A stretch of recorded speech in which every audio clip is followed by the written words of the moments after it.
त्रिपुरा के पतवा सरिठे डोले मनवा कि हियारा में उठते हिलो।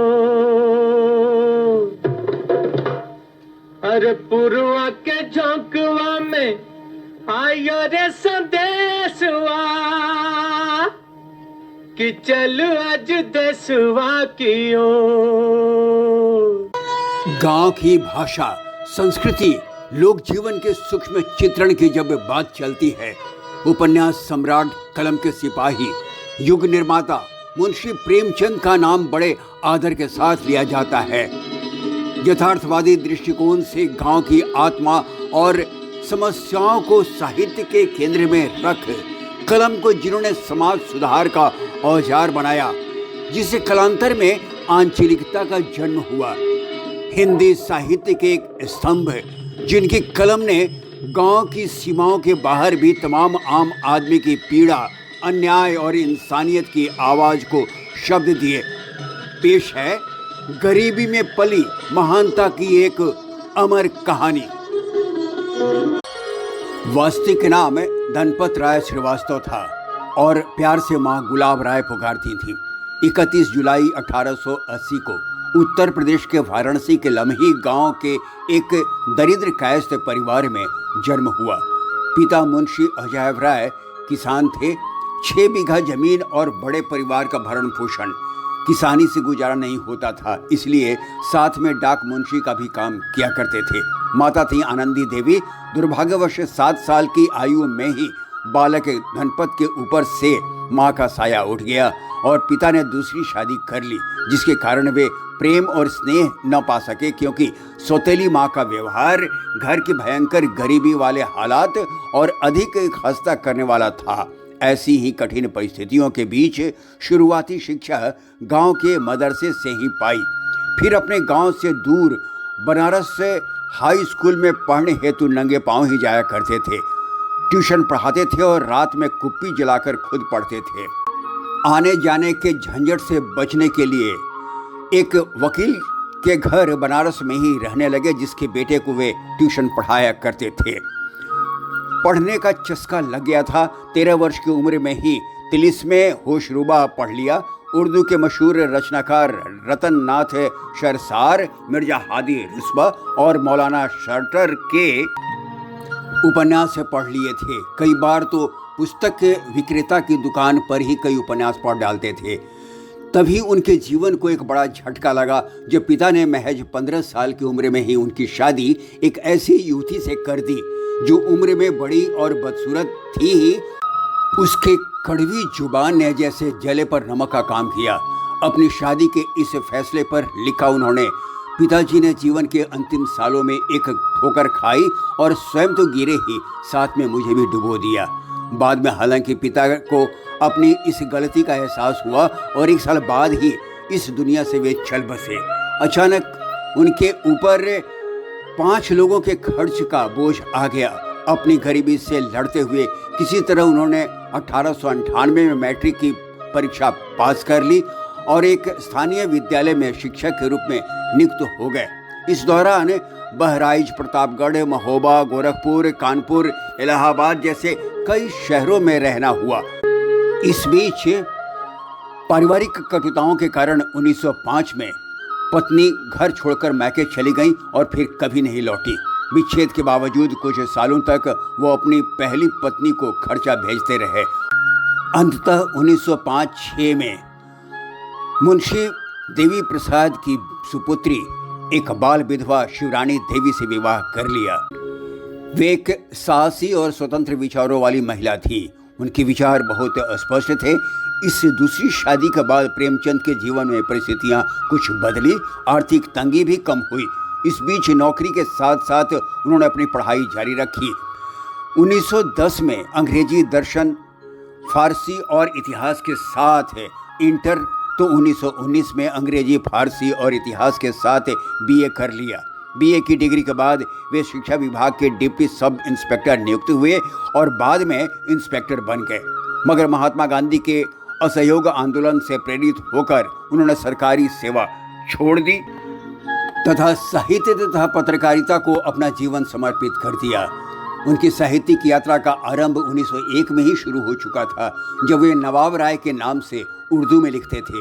उनकी पहली रचना संभवतः वो अप्रकाशित नाटक था जो उनके मामा जी के प्रेम प्रसंग पर आधारित था। प्रकाशित कृतियों में पहला एक लघु उपन्यास असरारे माविद था, जो अक्टूबर 1903 से फरवरी 1905 तक बनारस के उर्दू साप्ताहिक आवाज़े खल्क में एक श्रृंखला में प्रकाशित हुआ। यह मंदिर के पुजारियों के बीच भ्रष्टाचार और गरीब महिलाओं के यौन शोषण पर आधारित था। हिंदी में यह देवस्थान रहस्य के नाम से प्रकाशित हुआ। दूसरा उपन्यास हम खुरमाए व हम सवाब था, जिसका हिंदी रूपांतर प्रेमा नाम से 1907 में प्रकाशित हुआ। पहला कहानी संग्रह सोजे वतन 1908 में तब प्रकाशित हुआ जब प्रथम विश्व युद्ध की तैयारियां चल रही थी।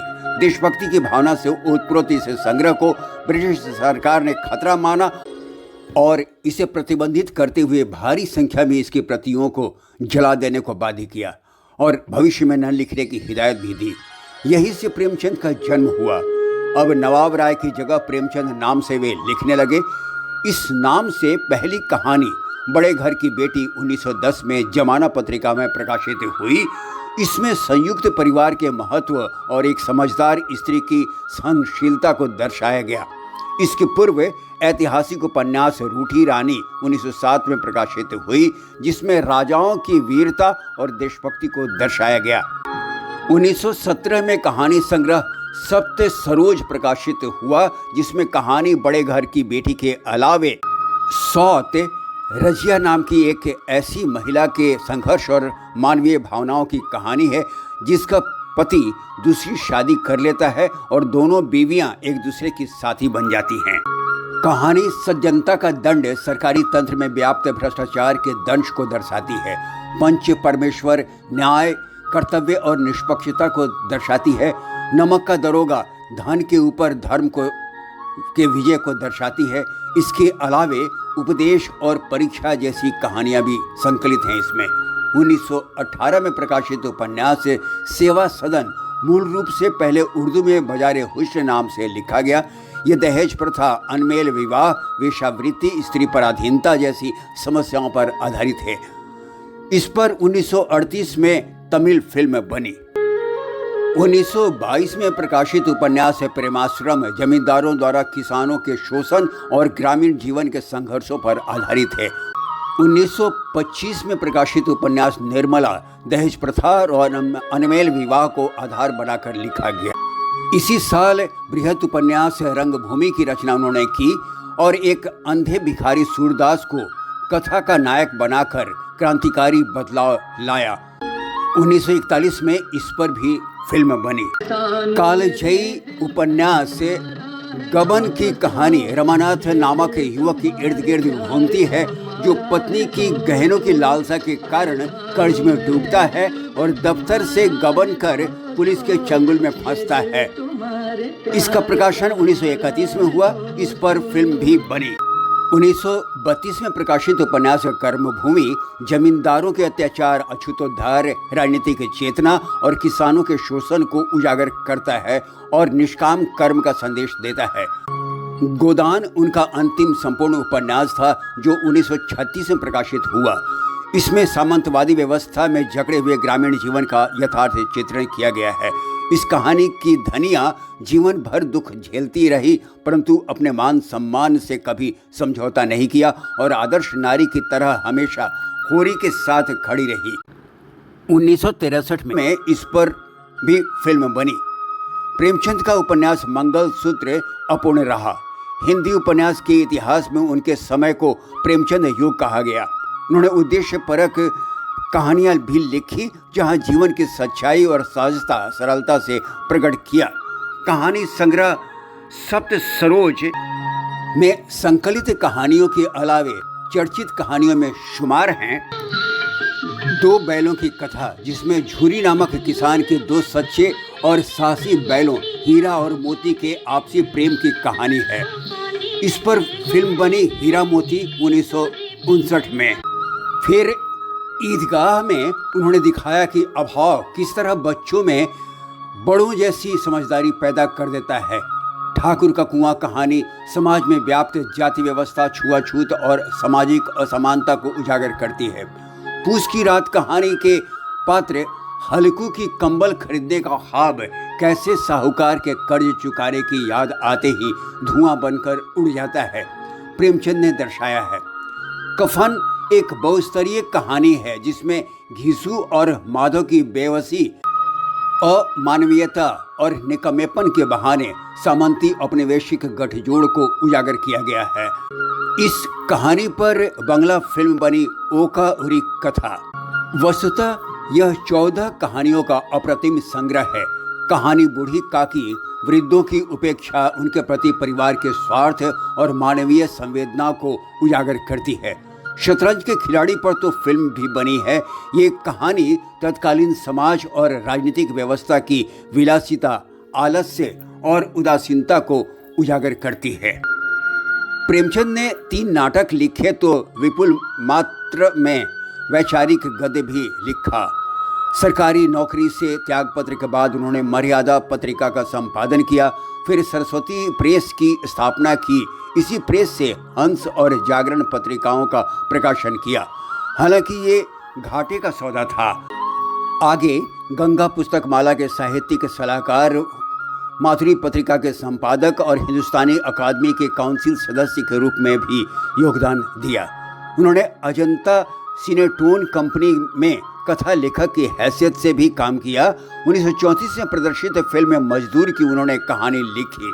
अंततः 8 अक्टूबर 1936 को वाराणसी में उनका देहावसान हो गया और इस तरह यह दीप सदा के लिए बुझ गया जिसने अपने जीवन की बत्ती को कण कण जलाकर पाठकों का पथ आलोकित किया था। उनकी स्मृति में धर्मपत्नी शिवरानी देवी ने उनकी जीवनी लिखी प्रेमचंद घर में।